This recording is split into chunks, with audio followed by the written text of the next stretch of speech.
Hello and welcome again live to the World Crypto Network.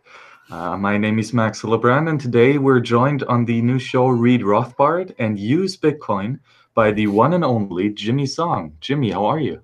I'm good. It's good to be back. Oh yeah, absolutely. We already did one previous show together, and now this one is all about the really interesting topic between those crazy Bitcoiners that have again become even more crazier, either going vegetarian or vegan on the one side, or going carnivore, full meat eater on the other side. And to start off, Jimmy has given us here this one great source, free source, a book called "Good Calories, Bad Calories" by Gary Taubes. So, Jimmy, just in general, what does this book talk about? Well, it's challenging a lot of conventional wisdom around diet because we've been told a lot of different things over the years that you should be at least a little bit skeptical of, because a lot of that is more or less pushed by the food industries, like food companies like Monsanto and so on. So you got to be very careful about what advice you take with regard to diet. And what this book does is he's more or less a journalist that goes through all of the medical studies in the last 150 years or so and goes through, okay, what's actually good for you, what's bad for you, what actually happened, how did the diet standards evolve, where did like this idea that cholesterol is bad come from, or salt is bad, or fat is bad. Where did all these ideas come from? How did they measure it? What were the actual studies? How, and what actually happened to those people? So he goes back to a lot of the original sources instead of just taking at face value some of the stuff that the government or popular literature sort of tells us. It's just like cholesterol is bad. Instead, he just goes and looks at, okay, where did that recommendation come from? Who actually said it? What were the studies that they based it on? What did the studies actually prove?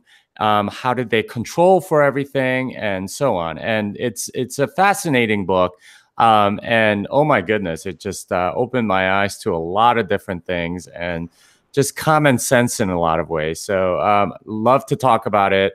And we can get into, I guess, maybe a little bit of a debate between you, a vegan, and me, a carnivore. Oh, yes, this is going to be a really interesting discussion. I'm so much looking forward to this. You said that these early studies that were made and that said that all this salt, fat, cholesterol is all bad for you. Now, in hindsight, what can we tell about these early studies? Were they actually legit? Was there some scientific rigor in them, or was it more propaganda? Well, so a lot of it, if you actually look at the studies, they are completely inconclusive, right? Like you look at like the correlations and stuff, and the slope is like, usually you want a correlation of 1 is like perfect correlation. Correlation of 0 is like no correlation at all. A negative correlation means that, they're negatively correlated. Like the one for salt is like the slope. It's a very tiny slope. The correlation is like 0.2 or something, and they're based on people groups around the world. And if you take out the 4 people groups that were clearly like isolated from the rest of the world, they were like Amazonian tribes or something like that, the salt correlation is actually like negative. So stuff like that. Cholesterol, that's another one. That was in particular pushed by 1 or 2 guys that just happened to have a lot of influence. If that sounds familiar, it should, because that's oftentimes how politics gets done. The big thing about cholesterol and calories, all of this stuff, is that it's very easy to measure, or they had early on ways to measure a lot of this stuff. And what we notice in a lot of this stuff, and scientists are definitely guilty of this, is that they tend to go towards the stuff that they can measure. Even in something like baseball, right? Like the save statistic became a thing, and that's what people utilize rather than the actual effectiveness of the pitcher. Very similar thing going on here with the things that doctors could measure, which at the time were calories, or cholesterol or salt intake or something like that, because those are relatively easy to measure in food.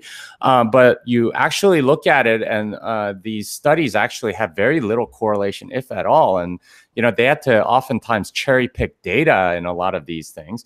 The most famous one that determined that quote unquote cholesterol was bad was or that fat was bad as well, was from study of like 7 different people groups, and their longevity in living. And they always point out like the Okinawans in Japan, and how they have like a very low meat diet or something like that as a reason.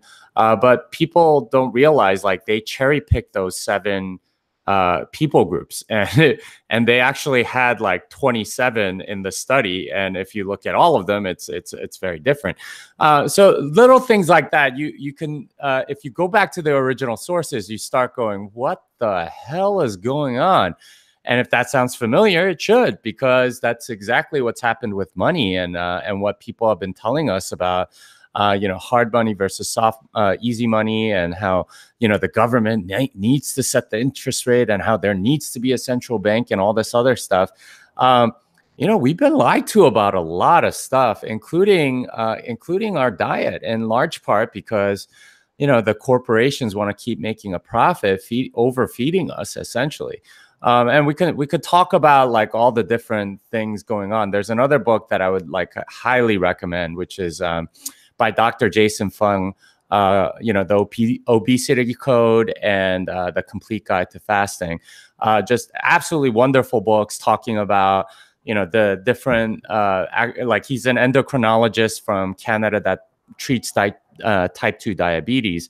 And he goes through how, like, what he learned about dieting in medical school. He estimates something like 4 hours total in like the many hundreds of hours of lectures that he heard over his medical school and residency, time, and how like they were basically just dogma that that we've been told more or less, and not actually studies. And when he went back and started looking at all this stuff, and looking at the studies, he was like absolutely horrified that you were giving very insulin resistant people actual insulin. Like that's it's like giving more heroin to a heroin addict to cure him of heroin addiction. It like absolutely does not make any sense. So there's a lot of stuff in both in all 3 of these books that you should definitely take a look at. But start questioning stuff, right? Like this is something that I've learned to do as a result of Bitcoin.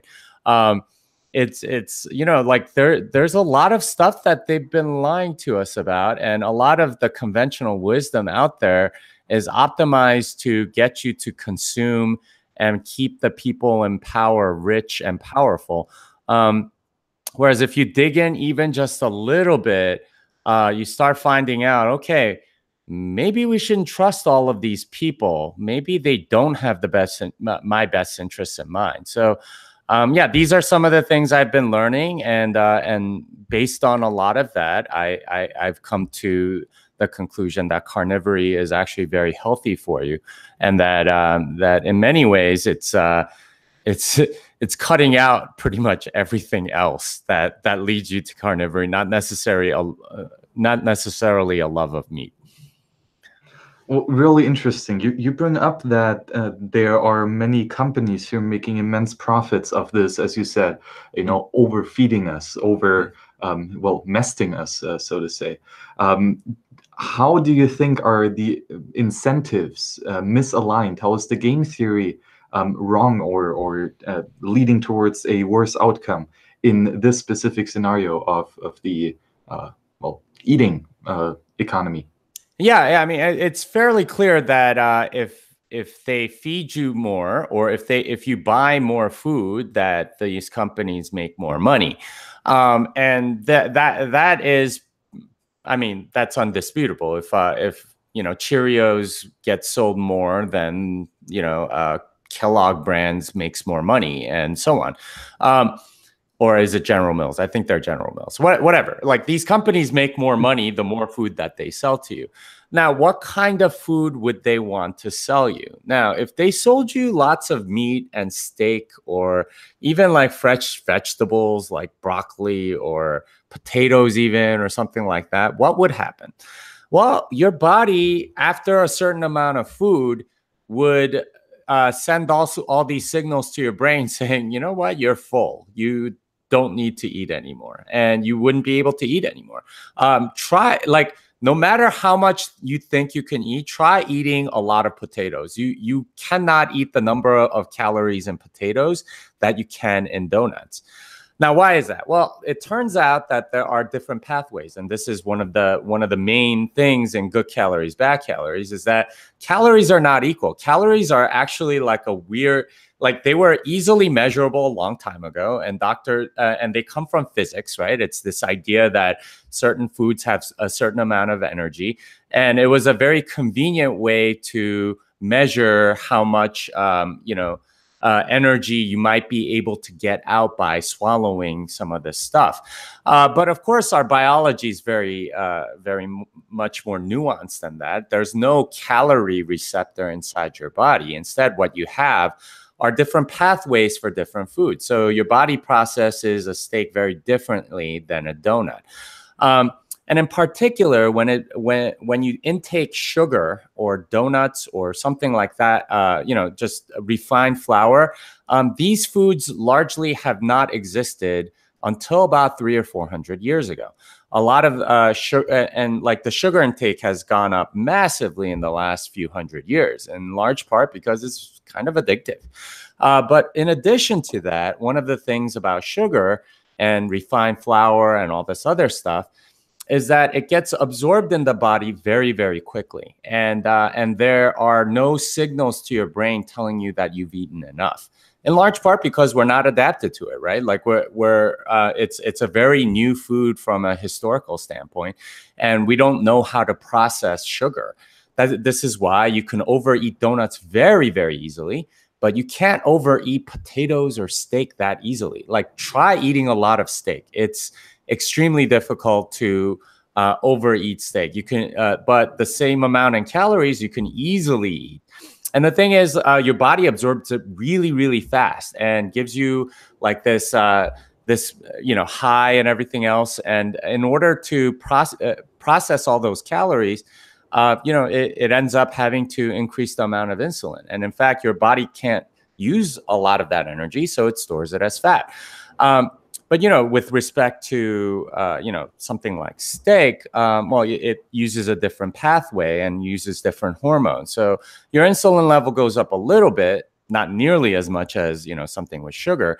And, you process things just very, very differently. And as a result, you end up utilizing, your body needs to process it a certain way, and you get signals to your brain saying you're full. And your body gets into a different homeostasis depending on what you eat and so on. But anyway, regardless of all of that, the idea that calories in, calories out, like it's this what every dietitian conventionally just says is, you know what, just watch how many calories you're eating. Well, they're completely wrong. The amount of like, if you eat the calories in donuts, it's very, very different than if you eat the calories as broccoli or steak. And that's because your body just processes them differently. And a lot of those calories, quote unquote, actually get pooped out because your body doesn't know what to do with them. So a lot of vegetables, for example, have a lot of fiber in them. Your body doesn't know how to process fiber. A cow chews for 18 hours a day and has 4 different stomachs and has to process it like multiple times in order to turn like fiber into energy. Your body does not have 4 stomachs. You are not chewing 18 hours a day. So very likely your body, you are not going to utilize those calories. This is why the fiber just goes straight through your body and out the other side, like very, very quickly. A lot of people think of that as a good thing, being very regular with that. It also means that your body doesn't know what to do with it, right? Like it's not actually utilizing it in any way. So I mean, there's a lot of things that you start learning when you when you read all of these books and what all of this stuff is, and you realize, okay, your body is a lot more nuanced than calories in, calories out. You just need to exercise, you lazy bum. Totally not like that. Some people have a homeostasis that is at a much higher fat level. Other people have a much lower homeostasis, and they might be eating the same exact amount of food. And the fat person might be dieting and trying to exercise and all this stuff, but their body works against them because they have a particular homeostasis from many, many years of bad food choices that they've made. So, you start learning all this stuff and realize like the evidence is very much on the side of, high fat, high protein, or high fat, low carbohydrate diets are actually really good for you. And the Good Calories, Bad Calories book cites a lot of studies like from before the 20th century that were more or less saying the same thing. But as soon as, a few factors got involved, it started changing just a little bit.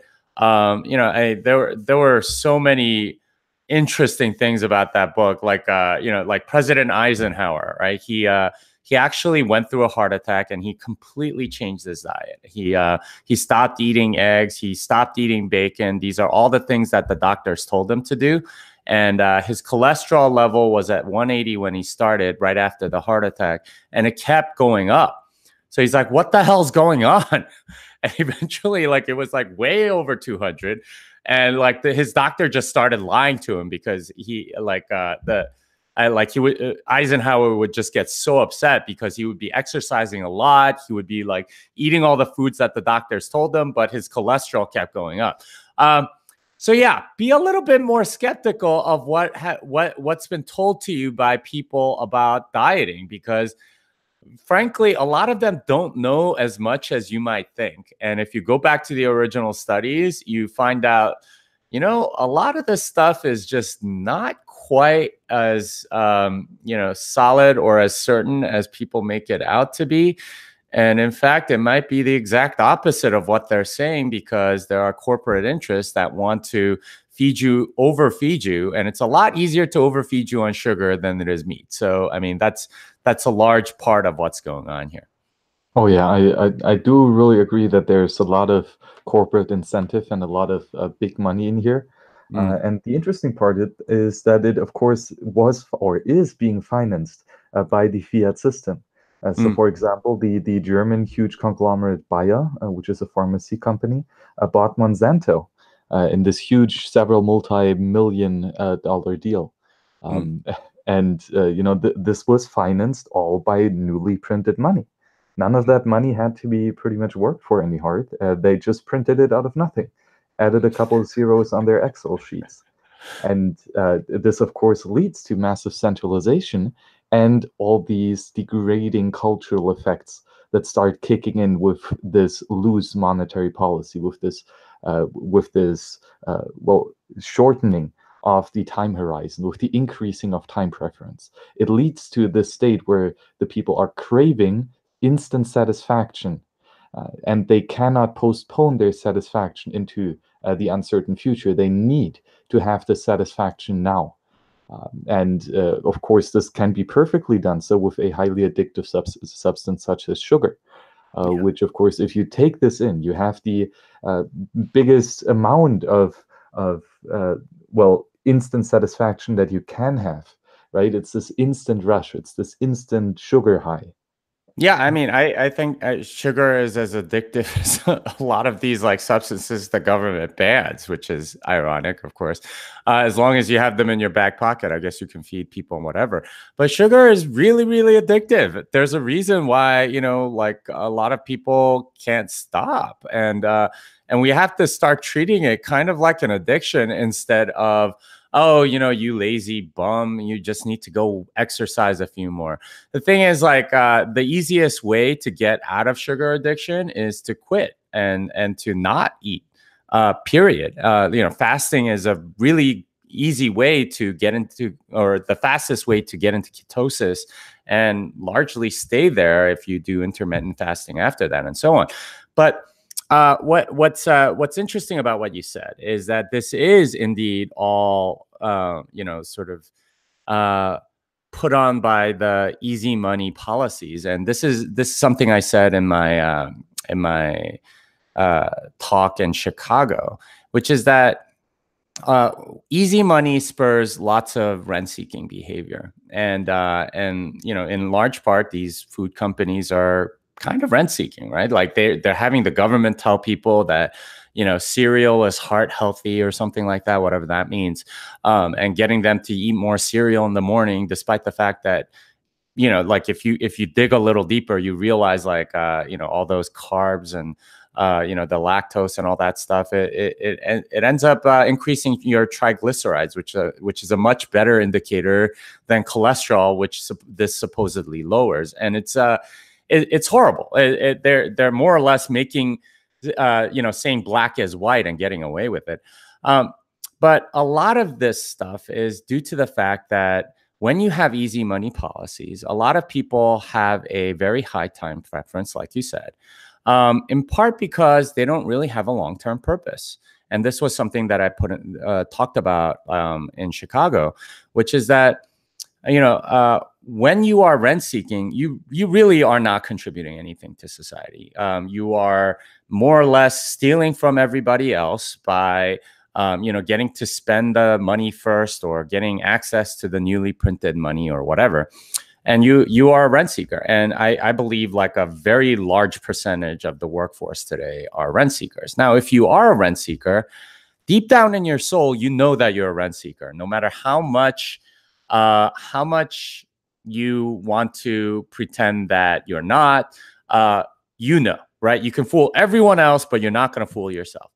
And what happens if you know that you are a rent seeker? Well, you have to numb that pain somehow, right? You're not going to be like getting up every day excited about your work. You're just stealing from other people, that you're not contributing anything to society, and that you are essentially leeching off of everybody else.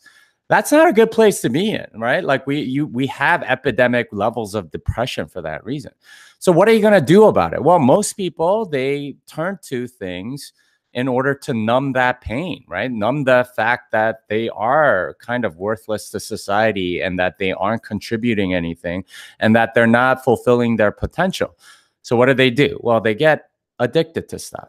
They get addicted to sugar, to alcohol, to drugs, to sports, to TV, to movies, to books, to video games, to whatever it is that can numb that pain. And it's really sad, but it's sort of like a self-reinforcing loop, because that in turn feeds the beast even more, because they're the ones that are able to profit off of your pain, and they're the ones that are able to numb that pain by giving you all of these things. And it's really sad, because that's how civilization declines. That's how Rome falls. That's how everything becomes much, much worse. And that's kind of where we are. And it's a sad state when you have to numb yourself instead of providing goods and services for people, right? And actually having a long-term purpose and having something to live for and having something that you're excited about every day, then you wouldn't need a lot of these distractions. And yeah, I mean, this is why it's kind of a really good, well, it's not good in any way, but this is the racket that the government and big businesses have more or less been running. Oh yeah, absolutely. It is really disturbing how deep the fundamental issues of fiat money and sound money really go, and it is a fundamental disturbance of the natural forces that are around us every day, and that would enact in a free society. So it is the consequences of fiat money are immense, and of course, as you said, it is the decreasing of time preference. And of course, the ultimate decrease in time preference that you can have in a diet is fasting. And we previously touched a little bit on this, but I would like to expand a bit more, because that is something that has helped me in my diet really a lot, is fasting. Both periods of, let's say, a couple days of fasting, with only drinking water and tea and stuff like that. But also then what I prefer even more is intermittent fasting. So that is, broadly speaking, having a 16-hour period in a 24-hour cycle of not eating, of fasting, and then a 8-hour period, time period to eat. But basically, it turns out to be just one big meat or meal a day, preferably in the late or early evening. And what this gives, or at least gives my body, is much more time to digest the food and fully digest it. And after then, rest. So not having constant food shoved down my digestive system so that it is always working, but that it is only working in a concentrated amount of time. And then afterwards, it can rest for a long time period. Yeah, I mean, not only that, I've done a lot more fasting, and if you look at your, like, people are like, oh, I can't starve for 2 meals, that would be like crazy. I haven't ever done that. Well, the reason is because these companies have made you feel like you should eat every few hours. The standard American diet used to be 3 meals a day. Right now, it's about 6. You have breakfast, mid-morning snack, lunch, afternoon snack, dinner, and midnight snack. That's a typical American. There are people that eat more than that, which is crazy. But the amount of time that you spend eating can be very, very bad for you, right? Like you were saying, there are parts of your body that need more rest than that, right? Especially your digestive system. Our ancestors went many days without eating, oftentimes because they would have like a fresh kill or something, and they would eat large amounts of meat, and then just they wouldn't have anything for a little bit. There were large famines, and this sort of thing was very common until a few hundred years ago. And in fact, fasting was, if you look at any ancient literature, fasting was oftentimes prescribed as a way to combat disease or sickness or whatever. I mean, this is like all the way in like Seneca and stuff. Like you can read about, okay, well, if your stomach feels bad, like just fast for 3 days and then it'll feel better. Like instead of all these medicines and stuff. And if you think about it, the reason why that sort of wisdom has gone away or has been thrown away by, the powers that be, they want you to consume. If they're advocating fasting, they can't sell you anything. They can't sell you some medicine. They can't sell you some food or some new way of doing things or exercise equipment or whatever.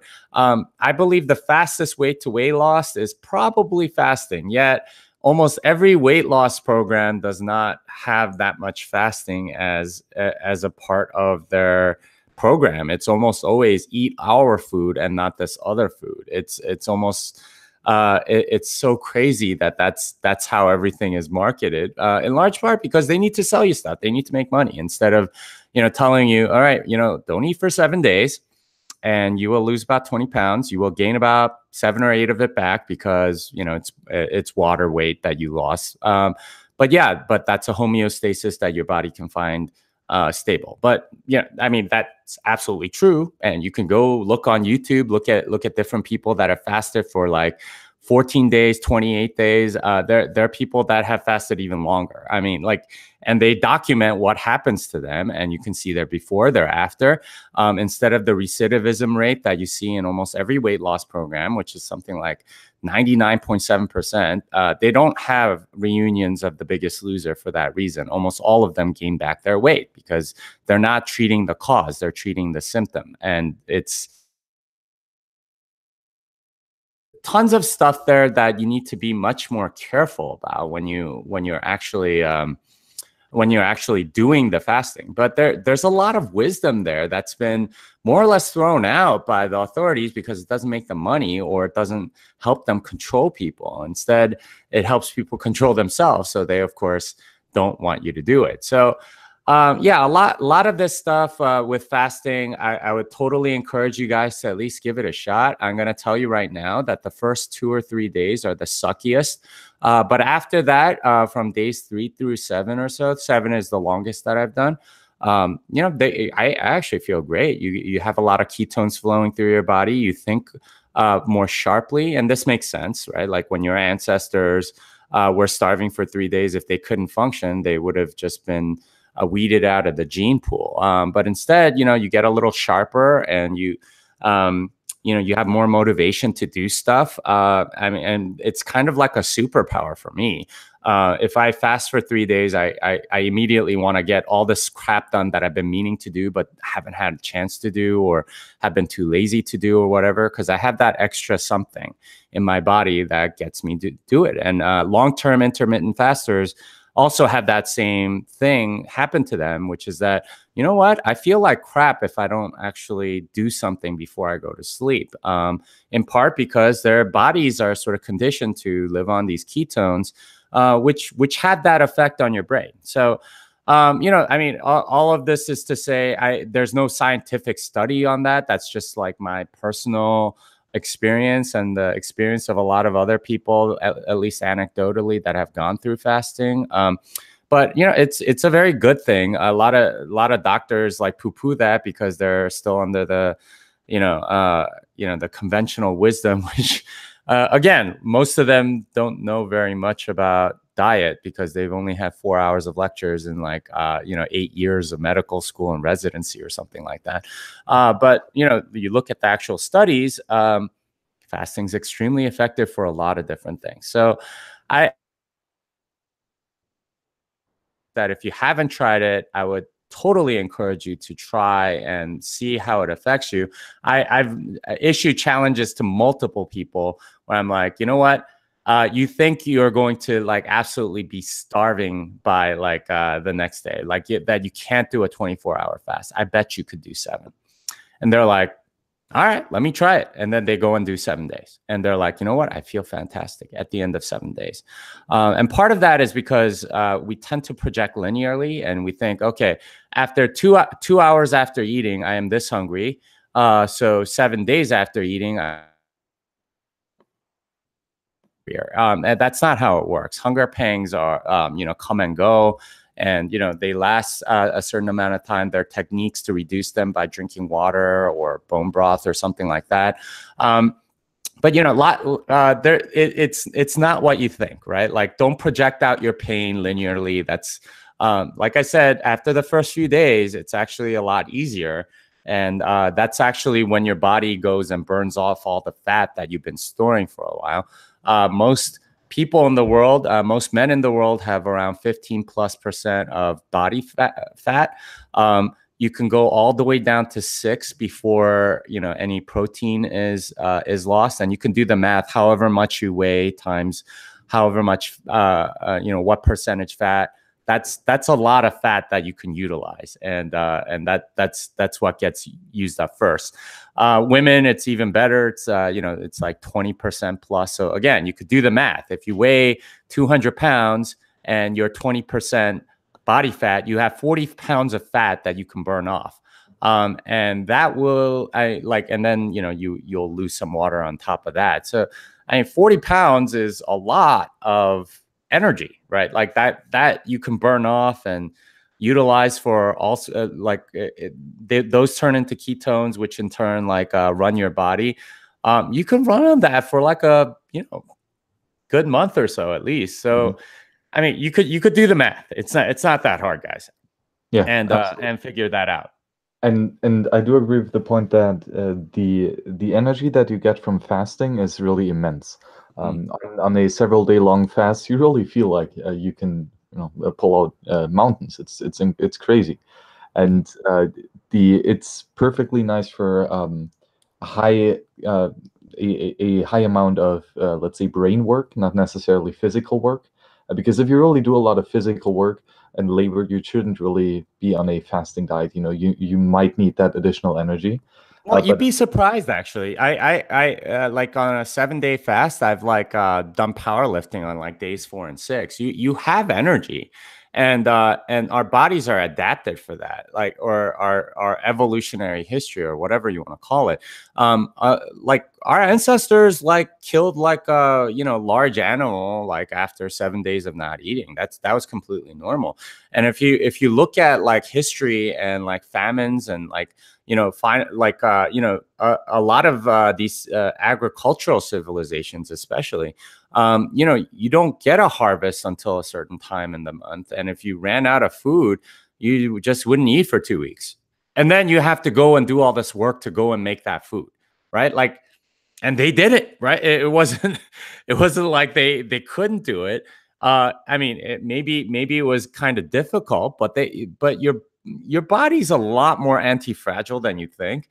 And to just sort of avoid doing something because it's unpleasant isn't necessarily the right way to look at it. Your body is completely capable. And it's you are the product of many ancestors who all survived, right? Like and in that way you're very improbable, but that means that they survived a lot of this stuff, and you're not the first one. Your ancestors went through all of this stuff, and don't say you can't. You can probably do almost all of that stuff, and your body's capable of it. Some of it might be unpleasant, but it's like don't wonderful mechanisms. Exactly. And I do believe that in order to disturb with the natural way of things, you really have to justify why you're interfering. And that goes in all aspects of life. And maybe to switch the topic a little bit, Jimmy, is that you said previously that when eating vegetables, you have all the fiber that your body cannot process, and which it is literally just pooping out afterwards. And this is, of course, something that you can, let's say, work against when having a vegetable-based diet and a fruit-based diet with juicing, which is removing the fiber from the food and simply pressing out all the juices with all the nutrition in them and drinking that afterwards. Yeah, you could certainly do that. What you get at burgers and things like that. The thing about vegetables and fruit that I find kind of suspicious that I didn't learn until say like 5 years ago is so a lot of them have been bred a certain way. So I mean, we talk about genetically modified foods or whatever from Monsanto and how they're resistant to Roundup and have that particular gene, and that's like found in all sorts of foods now. But we've been, in a very slow sense, genetically modifying fruit and vegetables for a very long time. If you look at like the size of apples, they've gotten bigger and bigger and bigger. And that's because farmers have been producing them to be bigger and bigger and bigger. And not only that, they've gotten sweeter and sweeter and sweeter. Oranges, almost any fruit, they've been bred for sweetness because that's what people want, or that's what makes them more addictive. So in large part, I'm very suspicious of a lot of fruit and vegetables because they've been bred a certain way, and they're not necessarily like what your ancestors ate in the jungle like 5,000 or 20, 30,000 years ago is a very different thing than what you are eating out of the grocery store, because what they ate was probably a lot more bitter, a lot more small, a lot smaller, with a lot more seeds and stuff like that. They've been bred completely differently, so they had to actually do a lot more work to eat that little bit, which is and get a lot less sugar out of it. When you're juicing and doing that stuff, you're extracting, you are not, eating that fiber, which does once again go through your body without actually getting processed. But you are getting like most of the sweetener that they've been bred for. I mean, did you know for like even vegetables, did you know, for example, that if you look at wild carrots, they're like white or purple or whatever, they're never orange. You know what happened? Why they're orange? It's because the Dutch made them orange. they the Dutch and orange, they love the orange color. The Dutch farmers actually bred them for orangeness, And that's the carrot that we all know and love today. It wasn't necessarily that you find them in the wild this way. And, you know, you look at something like a watermelon. Oh, my goodness, a watermelon. It's you know, even like 500 years ago, you look at paintings of watermelons and the inside looks completely different. It's not this big piece of red flesh that we see in the grocery store. It was like mostly white with lots and lots more seeds and like just a small sliver of red. And they've been bred to become more and more red inside because that's the sweet part. That's the glucose. That's well, actually, I guess that's more fructose, but it's all sugar. And it's kind of sad, but it's kind of like a candy manufacturer, you know, of ancient times that more or less made them as sweet as possible. So personally, for me, I find all of those things a little too suspicious, and I don't necessarily trust a lot of them.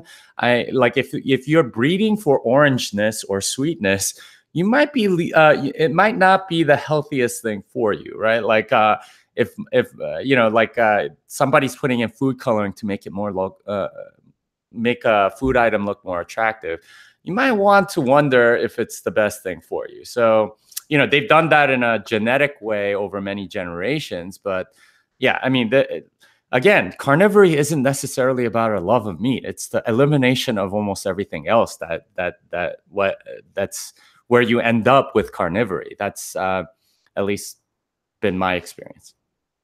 Well, okay, then let's expand a little bit on this carnivory path. The basic ideas, as far as I understand it, is that it's not necessarily that the meat itself is the most precious thing to have. It's that if you eliminate everything else but the meat, then your body adapts its digestion in a certain way to be much more efficient and, well, let's say, absorbent of nutrients. Yeah, I would say that's fair. Well, so the thing is, like, again, a lot. So you eliminate sugar, refined flour, processed foods. That gets rid of like 80%, right? At that point, you're maybe like on a paleo diet or something similar like that.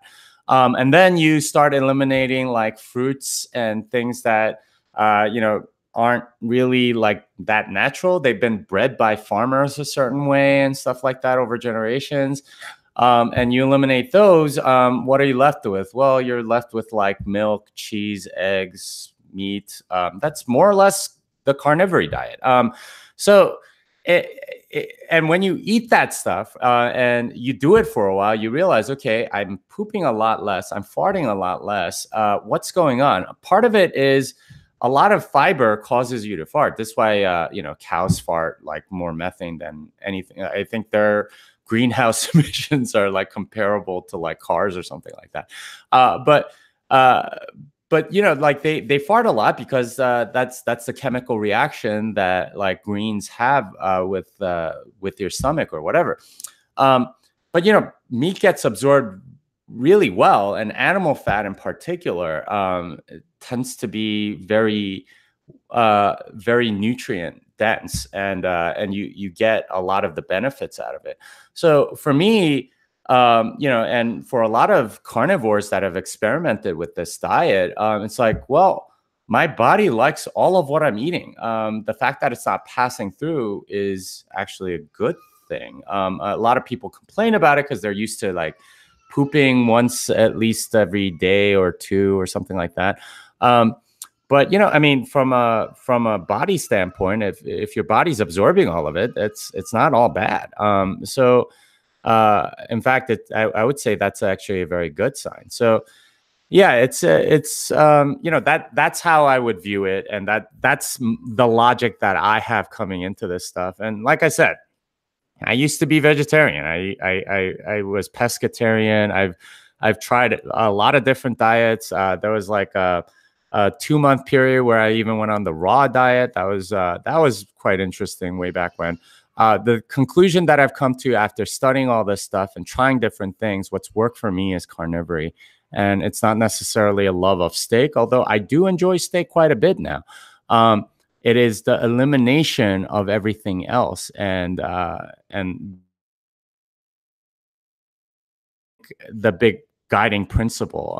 If you've read Nassim Taleb's book Anti-Fragile, you might be familiar with the concept of via negativa, which is, eliminating certain things from your life will enrich it way more than adding something. This has been the slow elimination of various things in my life, and the conclusion I've come to is that, after you eliminate all of those things that might be harmful, you end up with more or less the carnivore diet. Okay, really interesting points that you bring up, and I do like the aspect of minimalism and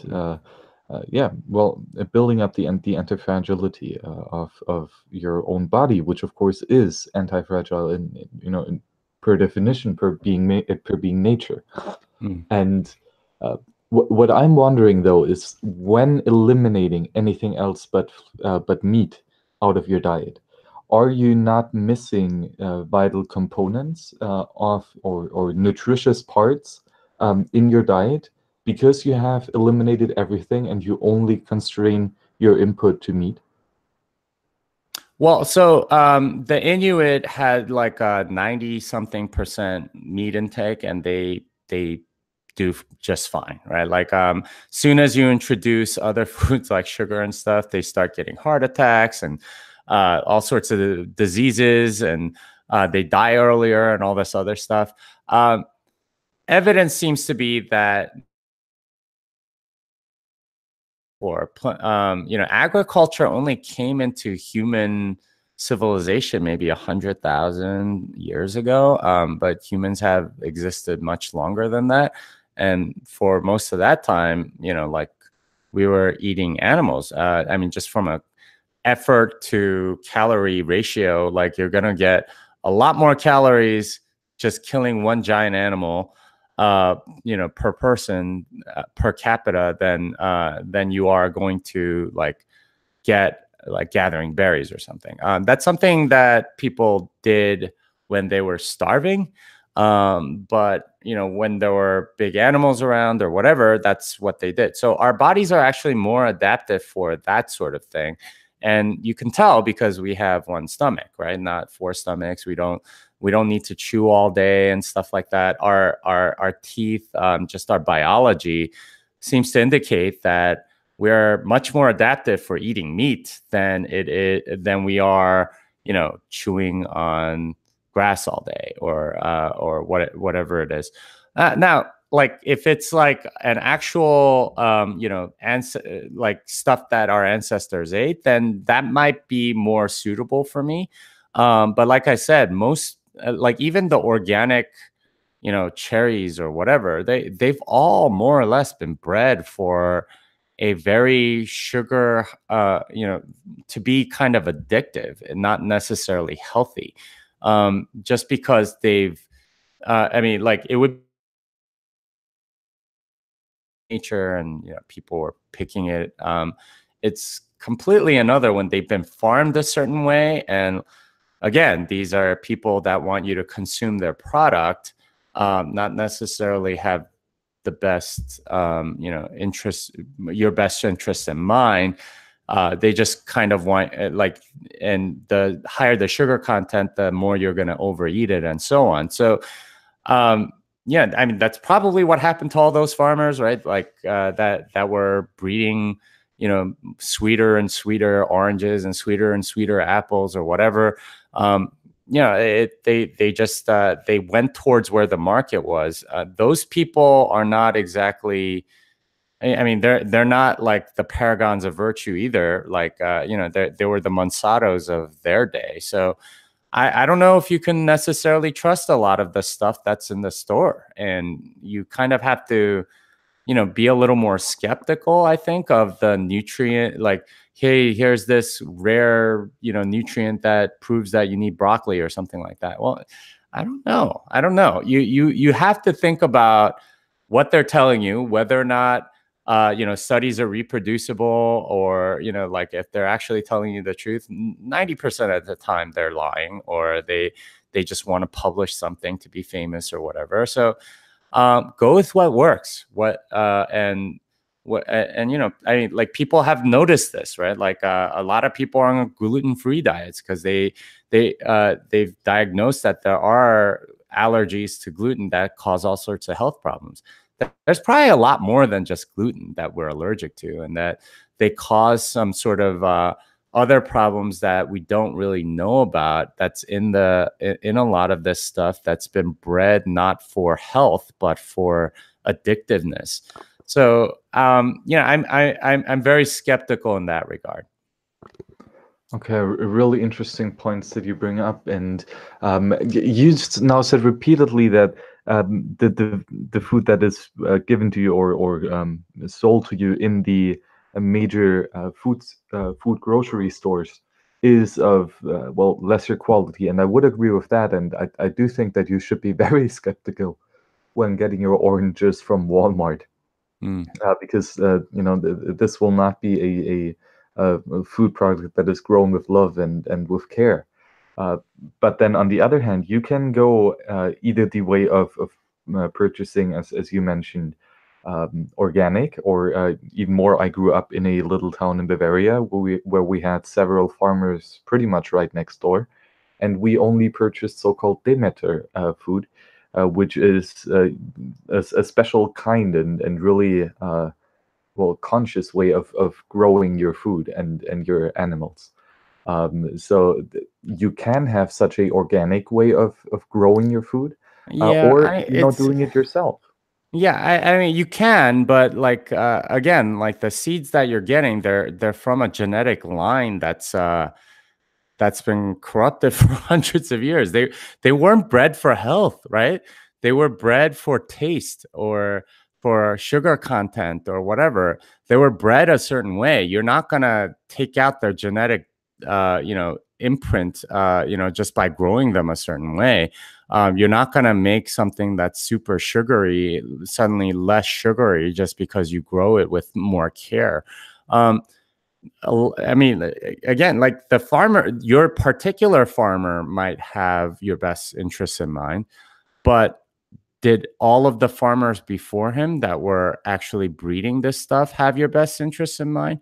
What were they breeding them for, right? Like a lot of the time, it's just making sure that insects can't eat it, or that it's it's resistant to floods or whatever. Like whatever farmers' concerns are, it's not for your health. It's not for making sure that you get the right nutrients or that it's got the right vitamins or whatever. That's not what they're bred for. They're bred for taste, and they have for centuries, maybe even thousands of years. So I would again be very skeptical, right? Like, these people are telling you a certain thing. You gotta understand, a little. You got to dig into this stuff a little more if you actually want to know what's going on. So, yeah, Okay. I'm still very skeptical, even if they're organic, even if they're like grown in a farm or whatever, with the best farmers, with the best water or whatever. The product that they're still selling comes from, thousands of years of manipulation. Well, absolutely, but this is of course the case, but same would be also true for any meat products. Any animals that we have today, especially cattle, are heavily bred and heavily selected in the gene pool. Yes, they are. Yes, they are. And the nice thing about animal stuff is that they don't vary quite as much or change quite as much as plants do.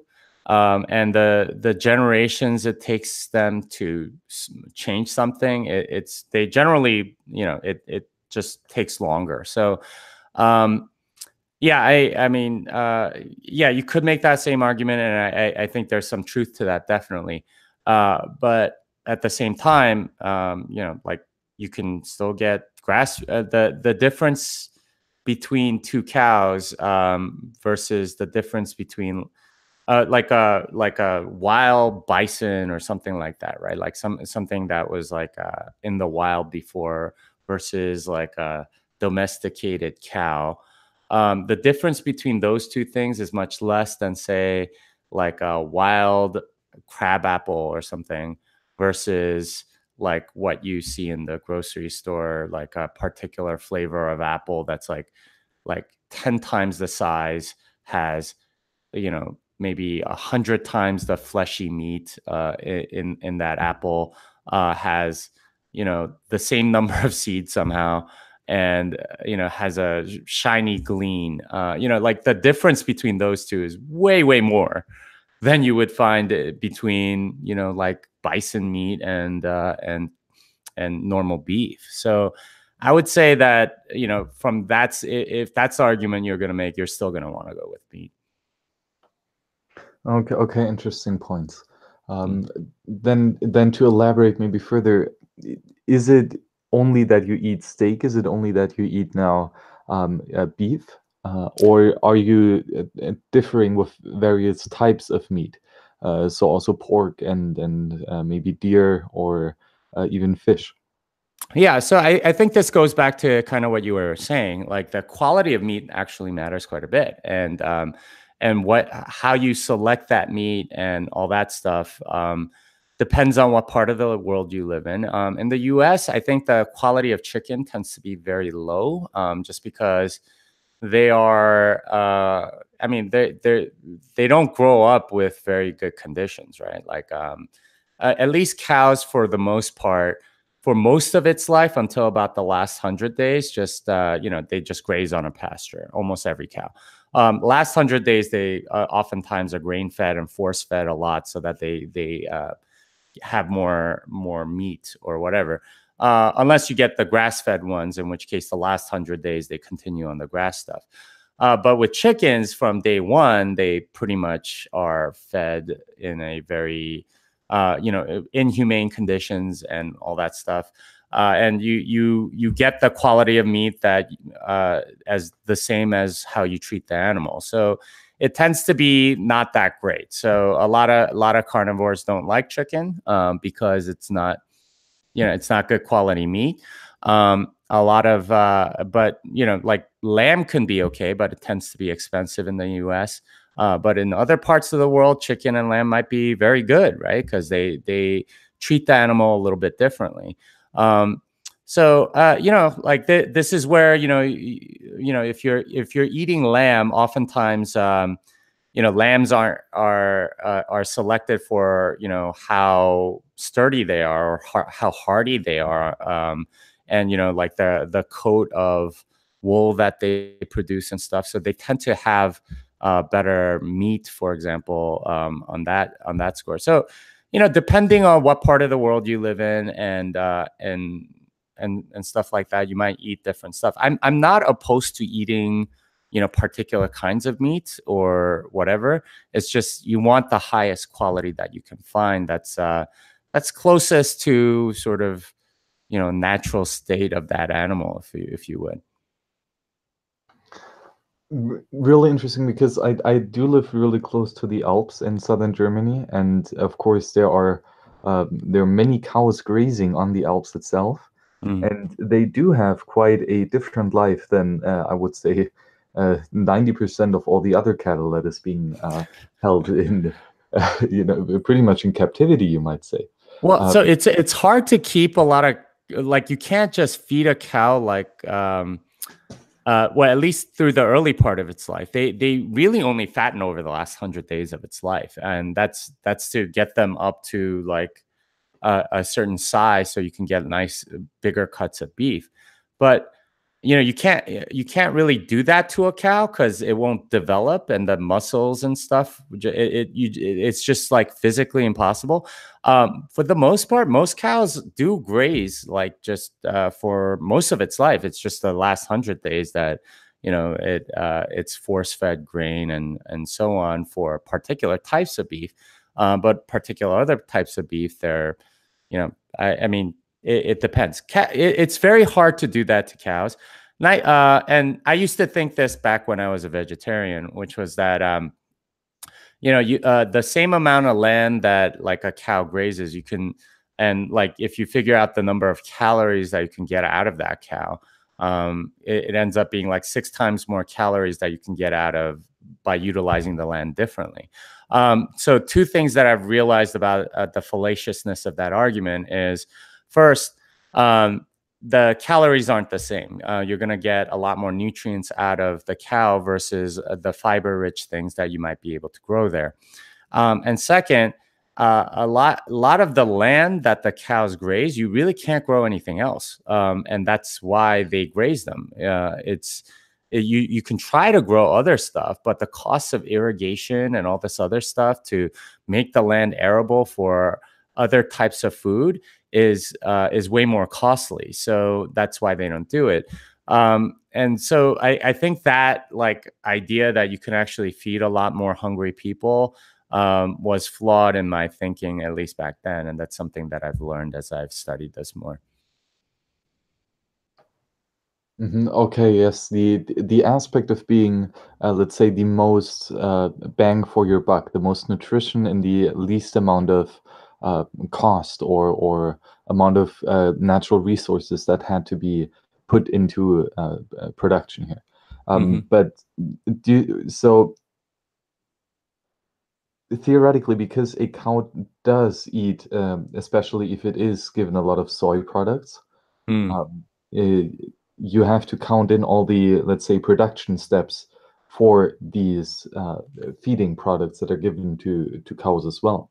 Yeah. So if you count all that, I think it was about 6 times the calories. But again, calories are not calories, right? Like and like if you use the land to grow some sort of produce or whatever, oftentimes that's like corn or something, which is really just sugar production. It ends up as high fructose corn syrup, which is just an addictive substance for everybody else. So if you have to think about the morality of the land use or whatever, it ends up being, okay, well, you can use the land to produce steaks, or you can use the land to produce Coca-Cola. What's better? And I would argue, even if it's like 10 times the amount of calories in Coca-Cola versus steak or something like that, the steak is better for the world. Just there's no question for me. Okay, and then when saying yes, we are taking this life of the cow in order to consume it, I would argue strongly in favor that it would be ethically the only righteous thing to do to consume anything and everything from this animal. So not just the filet cut, not just the best cut of meat, but everything, including, for example, the organs and the skin and making good and productive use out of that. So how or where do you stand for example, organs in your diet? Well, I haven't tried them very much. I'm not opposed to them. I've tried a little bit of pate and stuff like that, and they taste fine to me.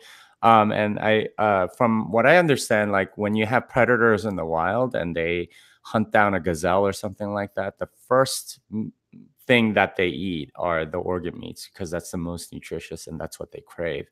So I imagine there's at least a part of that in us as well. Because like the liver is high in iron and nutrients and stuff of that nature. So I'm not opposed to it. I've tried at least a little bit, and it tastes good. And a lot of the different cuts that are more sinewy, they end up being ground into ground beef or put into sausages or whatever. Capitalism's great in that regard. Like people find uses for every part of the cow. Even like bones of the cow now are utilized a lot by people like me that want to drink bone broth. So you get all of the marrow and all of the other stuff out of the bone, and you utilize it for this very nutritious drink. The skin is obviously used for leather. There's a lot of other things that on a cow, like I especially cows, they people have figured out what to do with every single thing. So I doubt much of it gets thrown away, as they're very precious resources. They're, for a long time, that's how people kept their wealth, is in animals, right? Like, and that was a better store of wealth for them in many ways than whatever other access to currency that they had. So Yeah, some things to think about, but that's my position. Okay, really, really interesting. And so, what was your main influence on becoming a carnivore then? Well, so as I was telling you before, I was vegetarian, pescatarian for like 20 years or so, and I think it's interesting. It all came around the same time, like learning about Bitcoin and learning about different ways of nutrition, and I started reading up on the paleo diet and some of the research around it and stuff, and I realized like, oh man, if health wise. Paleo is way better than vegetarianism or pescatarianism. And I started getting convinced by a lot of what I had read. And I decided to go paleo I think it was about 6 years ago. Um, 5.5 years ago, 5.5 years ago. And I started eating meat, started working out. A lot of stuff like sort of stuff happened at the same time, right? Bitcoin, powerlifting, paleo diet, and eventually carnivory. Like everything just sort of got taken to the next level. But yeah, I read the arguments, I saw what it was, and I saw how at least anecdotally, how it had affected a lot of the people I knew. So I was like, okay, let's give this a shot. And I did. And I felt great. So I continued doing it. And that's how I approach a lot of stuff. I try certain things. And if it works, I continue doing it. If it doesn't, I just don't give it a shot. You should run lots of personal experiments, right? Like you should try different things, especially if something isn't working.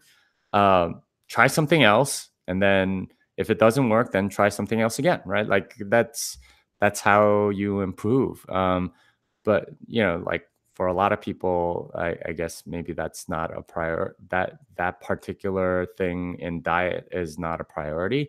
But for me, it's even a little change in diet tends to have a large effect in the rest of my life. So I pay attention to it very closely. Yes, yes, really important. Well, I used to be pretty much a omnivorous. Oh God, that's a hard word to Omnivore. say. Omnivore. Omnivore. And that did suit me quite well, especially combined with fasting. Um, but then I tried a vegan diet for a couple years when I was younger. But what then finally set me on this path of becoming a vegan was not really one of nutrition, but rather more of a moral and philosophical argument. And basically, starting with, of course, the study of natural law and how that ties into freedom and liberty and, the sovereign individual. And of course, that continues then into Austrian economics, into Bitcoin, into natural law philosophy in general. And the basic argument here is that um, humans are conscious and they have reason and they apply this reason in an uncertain future, and therefore they have inherent rights that nobody gives them, but they just have inherent in creation, in reason, or whatever you want to call it. And one of these rights, of course, the right to life and to prosperity and to property. So this means, of course, you cannot kill a human. You cannot steal from a human. And I then had this realization that why is there this limit to only include humans into this logical concept? Why is it not being conscious or consciousness in general? Why is it not that anything and anyone who is conscious and who applies reason and who is active in this universe, in this world, why does not anything like this have intrinsic moral rights like liberty and property and life? And the conclusion, of course, then is that yes, if it is conscious, then it has these rights, and therefore you should not kill it. You should not murder it and eat it afterwards, right? So, of course, this would make you instantly a vegetarian. But then if the analogy of natural right then further implies private property, you would also argue not to steal from these conscious beings. And this, of course, means not taking the milk, not taking away honey, and all animal products that are inherently their creation, right? Because they have mingled their their animal ingenuity with the natural resources in order to provide the honey, for example. So it is their rightful property. So what would you say about this, let's say, more natural right philosophy approach to the topic? Well, it would depend on your system of values and morals. So if that is indeed your system of values and morals, then more power to you. I don't know if that's necessarily true for, or that's the worldview of everyone else, in which case you have to respect that. If you do believe that you can own an animal, and a lot of people do, then it's your right to do what you want with it. Now, I mean, is there like limits on that? Like, should you be cruel to them and stuff like that? I think those are all interesting ethical questions, and you have to think deeply about what your values are to be able to derive those moral laws before you actually commit any of them out of convenience, so that you justify them later. Your moral laws should come first before you actually act. My personal belief is that I'm a Christian. I'm created by God, so and that meat or whatever is given to me and allowed for me to eat. So depending on your point of view or what you think humans are in relation to animals, if you think of them as equivalent, then of course your philosophy makes all the sense in the world.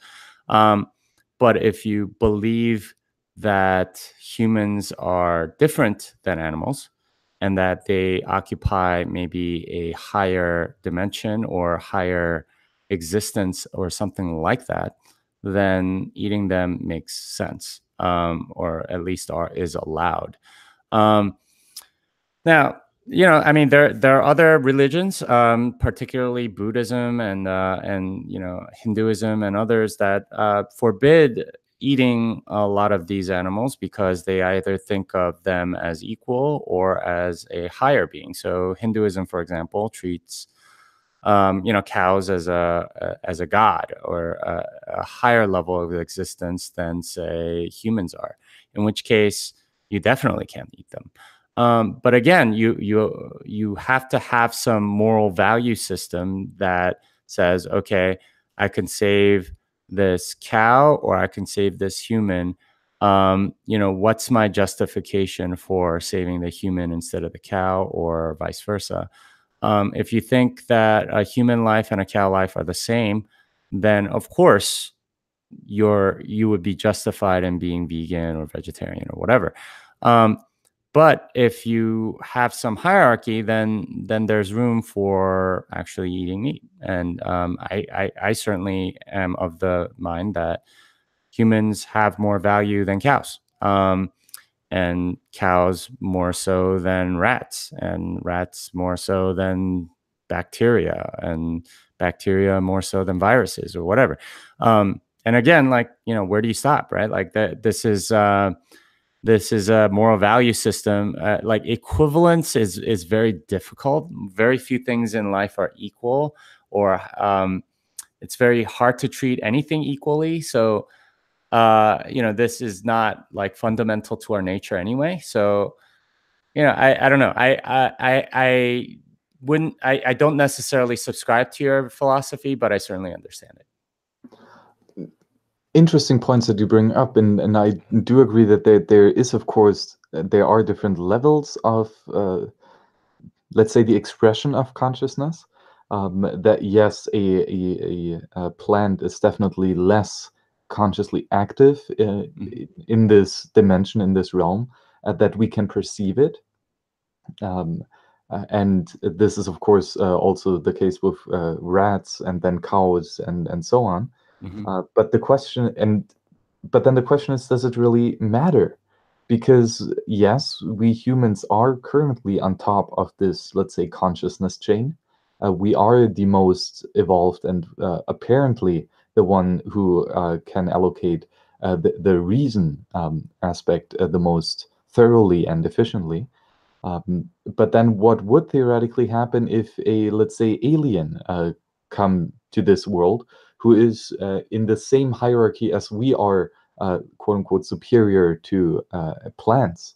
If this is to the same level, to the same exponent, more conscious, more reasonable than we are, does this then have a right to kill us and to consume us? Well, so that's a really hypothetical and weird question, to be honest, because what you're asking is the morality of an alien doing whatever the alien wants to do. If they eat us, then they obviously have some moral system that allows for that, assuming they have consciences at all. But like what natural rights they have is a completely different thing. And that concept of natural law, which you brought up, I personally don't think makes sense outside of the existence of God. I don't think you can justify any sort of natural law without that. So, like if you have a point of view that comes from that of like God exists and this is the ordering or whatever, then it's a lot easier to deal with because it's not a question you have to ponder or figure out. Like, is a chimpanzee more conscious than a dolphin or whatever? Instead, it's just you know what's permitted, you know what's not. You sort of leave it up to a more superior being.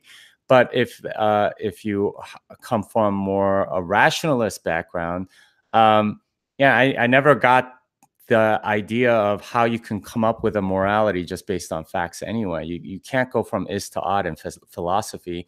So you can't go to a principle like you should treat cows the way that a hypothetical alien or how you want a hypothetical alien to treat you. That's not it's something that you can derive from factual statements. So I don't know, philosophically, I don't really understand where you can get to that point where you can have these moral suppositions without I mean, like where does the basis of your moral philosophy come from, if I may ask? Like you need a justification for every moral rule. If you don't have one, then it's kind of arbitrary, isn't it? Great points that you bring up, and Mhm. I do agree that this natural law philosophy is especially prevalent in religion and especially true Christian religion. So yes, the golden rule, it has been, let's say, manifested in several different religions. Further karma, in the Hindu tradition. So there are, there's aspect of this philosophy of live and let live in many, many major religions. Yes. But I personally would not. I do not derive my beliefs in this tradition out of a spiritual or well, kind of spiritual, but not classically religious one. Rather, more of a reasonable aspect, because I take more of the Rothbardian approach here to say that who owns this body that is currently speaking to you? Well, because Max, I'm the only one who has full control over this body. I'm the only one who can make it manifest in this world through action. Uh, I have full control and ownership over this body. Therefore, I can say that this body is owned by myself. I'm a sovereign individual, and therefore I have a right to own my body. This means that you, Jimmy, further also have the right to own your own body, right? This because only you can make it manifest in this world through your own thoughts, emotions, and actions. And then, of course, next logical step would be homesteading. As soon as you intermingle your body and your physical labor and resources with the natural resources that are given all around us, if they are previously unowned, and you intermingle your labor with this, then those are your products that you hold true property rights over.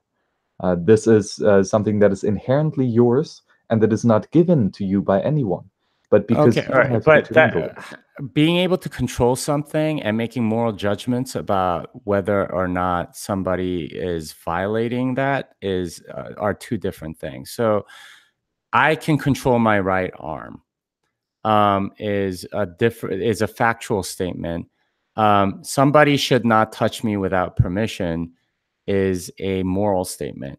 One cannot derive from the other. This is the is to ought dilemma in philosophy. A lot of people have tried it.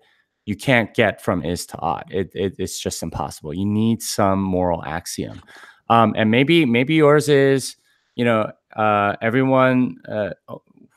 If you own something, then people shouldn't do X, Y, or Z. But again, you need a justification for that, because unless you have some reason to believe that that is true, um, like you have no, you need some reason for it to be true. It's not. Unless you take it, I guess, as a moral axiom or something like that, but that'd be kind of a strange moral axiom to start with. But yeah, it's you can't go from because I control my own body, others don't have the right to touch it or to do whatever, because that's that's a leap. There's a moral statement. You're making a judgment about something from factual things, and you are oftentimes that means you are assuming some institution of moral laws, which is embedded in that. In which case, like that's fine. That's fine, but you need to then explain what I've really asked you. What is that system of moral laws, and where does it come from? Because that's the real relevant question, and that's how you can derive everything. Euclidean geometry comes from, like 9 axioms or something like that. I need to explain to you those 9 axioms and why I think they're true. If like that needs to be there to justify your position on, on, I guess, your veganism or whatever. I mean, that said, I mean, you do what you want, right? Like I'm very much libertarian. I don't, you don't need to explain it to me. But if that's the justification you have, then that's the link that I would need in order to understand what you're talking about. Oh, I love this conversation so far with you, Jimmy. That really fantastic. And I do understand your points, and I do understand your critique, and I do value it absolutely. So don't get me wrong. Again, I thoroughly enjoyed the discussion so far. The fundamental axioms that I would underlie this entire school of thought would be human action, the entire fundamental axiom of praxeology, catalectics. And of course, greatly detailed in the book Human Action by Ludwig von Mises. And this is the fundamental axiom that you need in order to come to the conclusion of property rights. And the logical construction. Well, if I read Human Action correctly, that was based on classical philosophy, which is based on metaphysics and all that. So, those have a lot of embedded assumptions as well. So I don't know if they would be fundamental axioms per se. They're more like Pythagorean theorem on Euclidean geometry. That's like way further than the beginning, if that makes sense. Yeah. So I like, you'd have to go further back, and if that's what you subscribe to, that's what you subscribe to. But that's that would be the answer I was looking for. Is I subscribe to Aristotelian thinking on Nicomean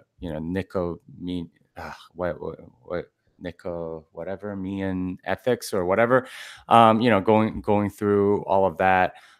There's a lot of embedded assumptions in those as well. So philosophically, the is to ought bridge is way further back than you may think. It's not in human action per se. It's way back in the Greeks or whoever. I mean, he quotes a lot of people in that book, but yeah, that you have to go back further and further. It's not so easy to explain it as X, if that makes sense. Well, okay. I do get the clashing point here, but and then maybe to move on to the next point that I would like to bring up would be the differentiation between positivism and negativism, especially applied to moral laws. For example, then positivism would be a legal system as we have it today, where a arbitrary group of people, men, first and foremost, then come together and write on a piece of paper some legislation, some statement that is written in the positive sense. If you do this, you will get punished, and you apply with this rule, with this law, only because of fear of getting punished. And on the other hand side, you have negativist law, which is not necessarily written down by men on a piece of paper, but rather, as I said, inherent in reason, or then creation, if you want to go down the, let's say, divine spiritual argumentation. You then say that you have a given set of rights. These rights are given to you because you have ownership in your body and in the products that you have around you, that you have produced, that you have homesteaded. And you can do anything with these rights unless you are violating the rights of someone else. So basically anything is all right until you violate the rights of someone else. So your rights stop at that point where you take away rights of someone else, which is then the basic negativist, let's say constitutionalist view on this entire issue. Yeah, I think I would agree with that. That's a very classically liberal or libertarian stance, which is, leave us alone, right? Like give us strong property rights. And I think that's the way government should be run. It's unfortunate that, a lot of these paternalistic central powers think that they can tell us what to do and that's okay. I mean, yeah, I don't think there's any disagreement there. I would say, like, let everybody do what they want and it is their choice, unless you happen to be violating other people, in which case, you should be sued or, like compensated for in some way. If you steal from somebody, you should be compensated. If, somebody punches you in the face without reason, then you should be compensated and so on. So, there are the ethically, I don't see any real debate there. I think the only real debate that we might have with respect to food is the hierarchy of animals and whether or not they're equivalent or not. And obviously we disagree, but it's hard to pinpoint exactly at which point we diverge, because from a I think I told you where I'm coming from, like from a very root standpoint. I think yours might be coming from a different philosophy, possibly slightly humanist, maybe, that goes towards this particular direction. But yeah, it's still hard to say that this. I don't think it's something that's easily resolvable unless you can go back to the morals and ethics of, like that go back to our fundamental being, really, and what your value system and axioms of life are. So, it's interesting. Yeah, I do agree that we both share a lot of the same point of views, and I do think we share a lot of the same philosophy in general. I just do think that the minor differentiation is, as you said, this level of consciousness between humans and animals and plants. And you said earlier that, of course, you want to respect the animals and give them a let's say, a happy, fulfilling life, not in a cage, but outside, free world. And that's largely market driven, right? Like if there are more people like me that won't eat chicken because it's just not good quality meat that's coming out of there, well then they're gonna treat them better, right? Like, they're more nutritious when you treat them better. There's a real market desire, because, well, first they're I think people like the moral aspect of it, but second, because it's just more nutritious. You get more nutrients out of it. So in a sense, a lot of the stuff can be corrected just by more people realizing the truth, honestly, or having a long-term, a more low time preference behavior. If you're thinking about the next 30 years, you're not going to eat a chicken McNugget. You might go get like some free range chicken rotisserie from Whole Foods instead, right? Like there's it's kind of nice in the sense that the market forces align towards better treatment, and are obviously the like Kobe beef or whatever. They get a fantastic life, and they're treated with everything, like the utmost care, because they want them to taste really good. In a sense, like having them to eat is one of the best ways to make sure that they are treated well. If you ban meat, for example, what you're going to end up with is the people. Well, first of all, people aren't going to raise them at all for eating, but they will be much more crueler to them, because they need to extract more value out of them before they die. In which case, they can't eat them. So. I'm personally of the philosophy that if like the more market participants there are, the generally trends in a pretty good direction. The more people have a long-term focus, the ethical treatment of animals and things like that, they sort of align already. And like, yeah, right now we have this really bad imbalance as a result of fiat money of like really bad quality food, but as the food quality demands get higher, when you have harder money, when you have stuff like Bitcoin, people demand higher quality stuff for their money. You can't just give them crap. So, they're going to have to treat the animals better. They're going to have to, treat them in a more ethical way and utilize them better, so that, they give them the best care for the least amount of money and still, satisfy everything that you want. So, these are all, at least in my opinion, things that will work themselves out. Yeah, I agree. And again, most of the points that you bring up are 100% valid in my opinion. And I really do think that, or it's interesting to say that both of our dietary choices fundamentally tie back into Bitcoin. Yours more on the, let's say, free market efficiency side, that you get the most bang for your buck, the most nutrition for the amount of food that you have to eat, right?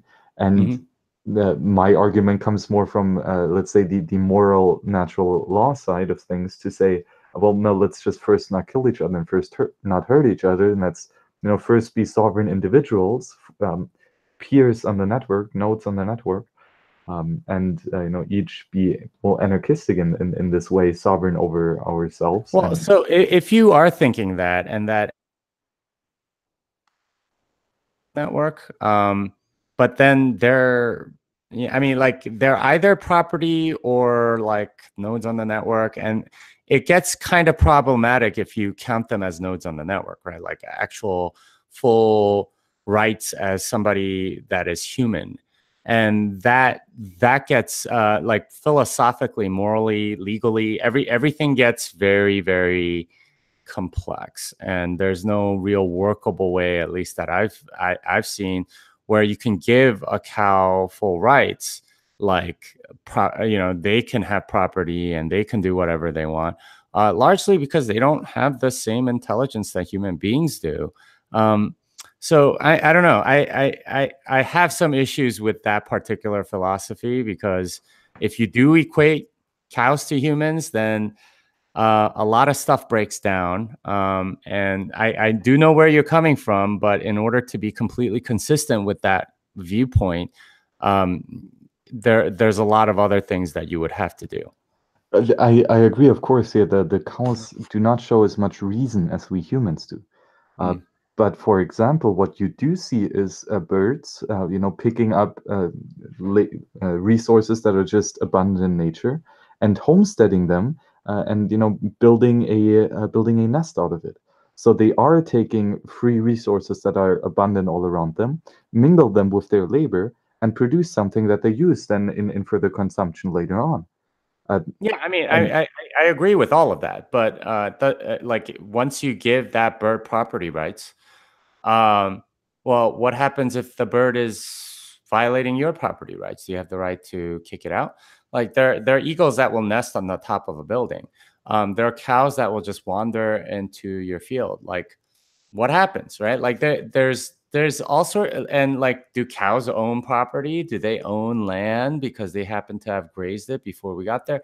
I mean, these I don't know if these beings have the sentient nature to really have property rights. That it doesn't really make sense, or it doesn't work with at least our current legal framework. I don't know, maybe in some weird framework that can, or some very specific framework that can work. But like just very practically speaking, to be consistent with that that idea that you need to not kill them because they are equivalent, or at least have some threshold of consciousness, that that you shouldn't kill them. At that point, you have to justify why it's that threshold of consciousness and why it's that particular moral threshold that's violating it. If they're equivalent to humans, of course, killing them would be bad. But if there's something lower than humans, then you need to justify exactly why killing them would be bad. Because they are not property, they are their own thing, or like, what you need to justify that at some point. And that again has to come back to a philosophy that's consistent and is rooted in something that that people can understand. Right now, like, all of that is murky to me, and I don't know, maybe there's time for a much longer conversation in that regard. Yeah, it really is a edge case, I would say, to explore this. But nevertheless, it's a really interesting conversation, and it fundamentally, I would say that there are several layers of consciousness, so to speak, and the goal is because we have to consume something in order to sustain ourselves. And because we are sovereign individuals, I do believe that we all strive to sustain ourselves first and foremost in order to bring future prosperity. And this means that we have to consume some things. And now the moral righteous thing is to consume that thing, which is, the least amount of conscious, so to say. Which then, of course, would be plants first, then, small insects next, maybe small animals, larger animals, and eventually humans. Because I do think that there are edge cases where it would be morally righteous to eat humans if you need to sustain yourself first. Now, question if it's okay to kill them, that's an entire another dilemma. But what would you say about having this, let's say, list of priorities on what to consume first? I don't think I mean, that would assume that, like, killing is more important than everything else possible, all possible other actions. And I'm not ready to say that's the case. I mean, certainly it takes priority over, having some convenience, or, being able to drive to the store or something like that. That would not justify killing, but there are cases of self-defense or something like that where killing could be definitely justified. So I don't think like, that ordering only makes sense if you say life is more valuable above everything else.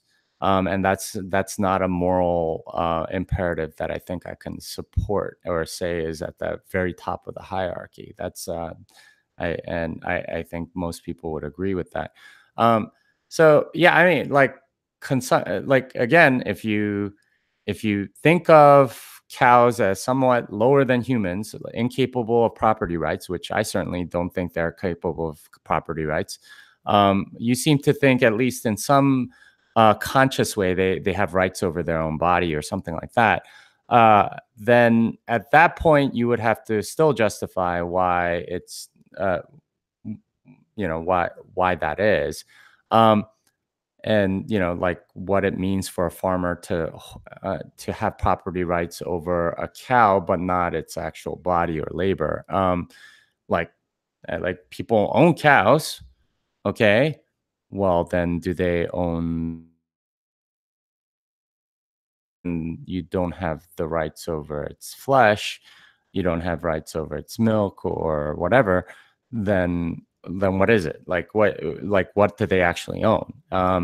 Maybe it's labor, in which case it's just forced labor, which like from a moral standpoint might be just as repugnant as taking its milk or something like that. So there's a lot of philosophically, I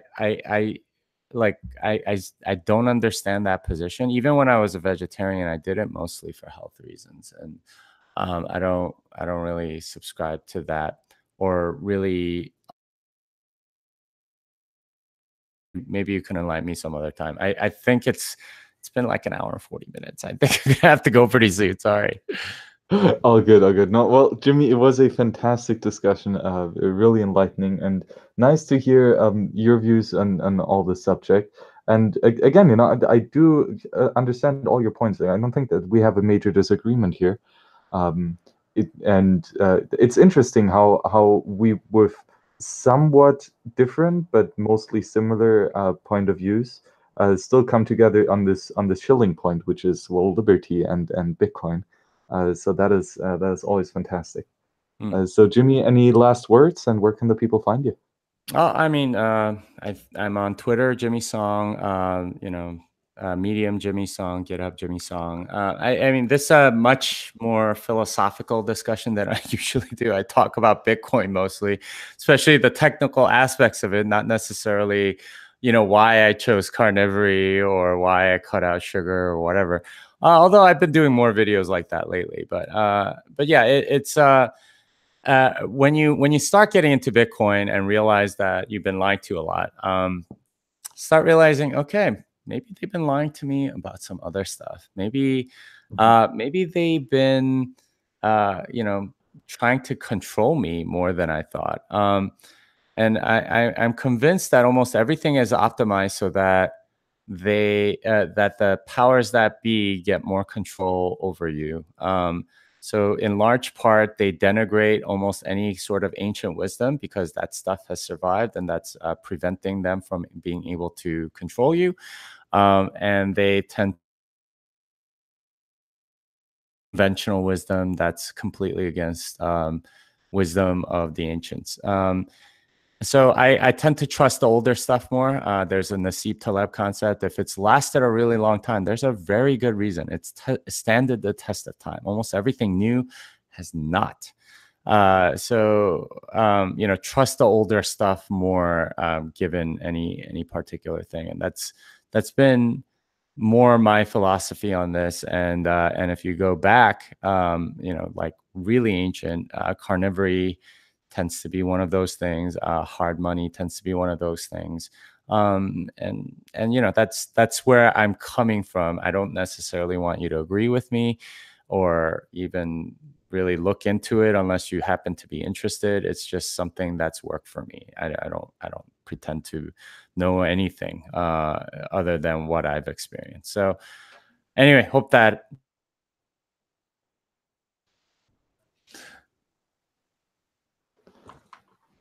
Yes, well, Jimmy, again, thank you so much for coming on. It was a pleasure talking to you. And well, next time probably it's going to be a bit more about Bitcoin, more about the technical stuff. By the way, thank you very much for the amazing Bitcoin Uptech newsletter. number 99. So that was fantastic. It's the Bitcoin Tech Talk newsletter. OpTech is the one Oh, that just started. Yeah.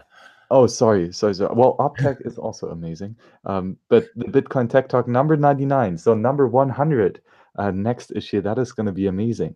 So looking really much forward to what is going to be on there.